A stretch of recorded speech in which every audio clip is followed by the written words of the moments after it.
नमस्कार, तनिषा किचनमध्ये आपलं स्वागत आहे। आज आपण मटकीची मिसळ कशी बनवणार आहे ते पाहणार आहोत। हे पहा, मी मटकी ना एक दिवस अगोदर भिजत घातली, नंतर ती मोडायला ठेवली। तुम्हाला माझी मोडायला ठेवण्याची टिप तर माहितीच आहे। पहा, मी एका प्लेटमध्ये मटकी ठेवून त्याच्यावर एक डब्बा झाकण ठेवलाय। पाहू आपण याला मोड कसे आले आहे।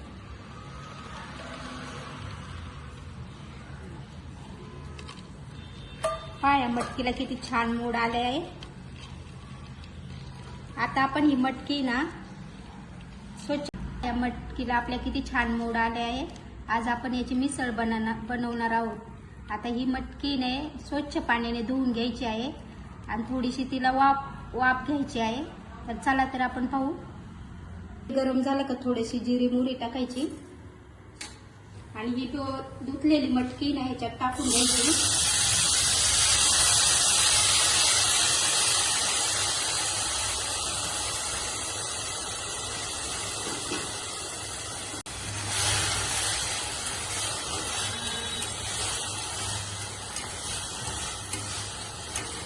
ही अशी छान परतून घ्यायची आणि त्यात थोडंसं पाणी टाकायचंय।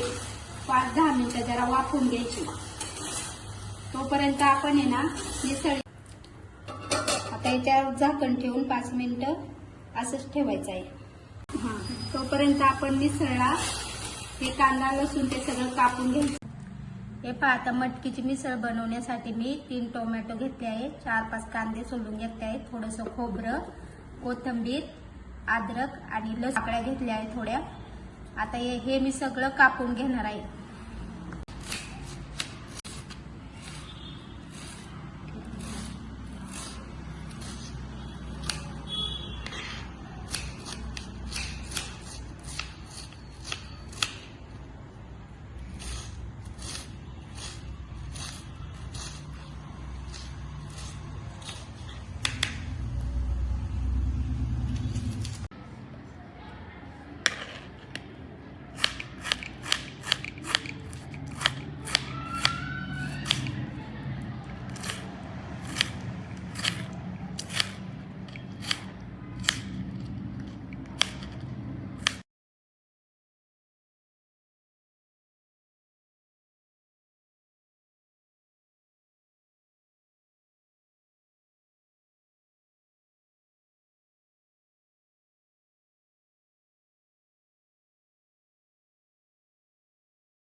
लाल होतोपर्यंत हे करून घ्यायचं।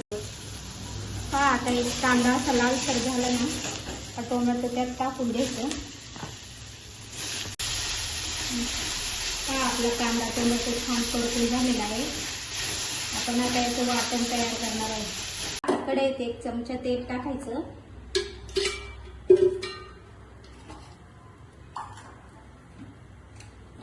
पहा, आता तेल गरम झालं का थोडीशी जिरी मोहरी टाकायची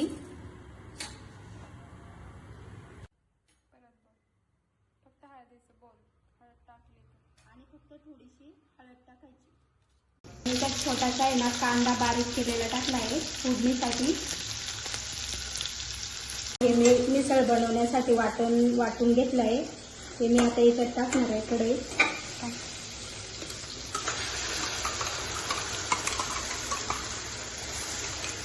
पहा, आता या मसाल्याला छान तेल सुटलं आहे। आता आपण हे मसाले सगळे टाकून घेऊ याच्यात। हे पहा, आता मिसळ बनवण्यासाठी मी हे मसाले काढले आहे। हे पहा, हा मिसळ मसाला घेतला आहे थोडासा, हा संडे मसाला, हा किचन किंग मसाला, हा गरम मसाला, हा कांदा लसूण मसाला आणि थोडीशी मिरची पावडर आणि हळद। हे पहा, आता ही शिजवलेली मटकी मी याच्यात टाकणार आहे।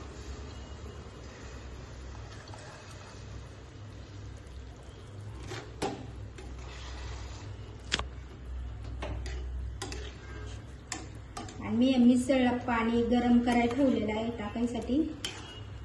पाहिजे तेवढं पाणी याच्यात टाकून घ्यायचं।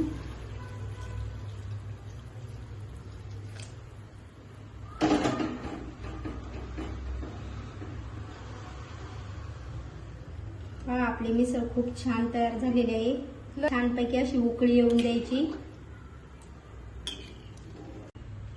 हे पहा आता आपली मिसळ किती छान झाली आहे. त्याला कलर पण छान आला आहे. छानपैकी तरी आली आहे आणि खूप छान सुगंध सुटला आहे. अशा प्रकारे माझी छान अशी मिसळ तयार झालेली आहे. तुम्हाला जर माझी रेसिपी आवडली मिसळची तर माझ्या चॅनलला सबस्क्राईब करा, लाईक करा, शेअर करा. धन्यवाद.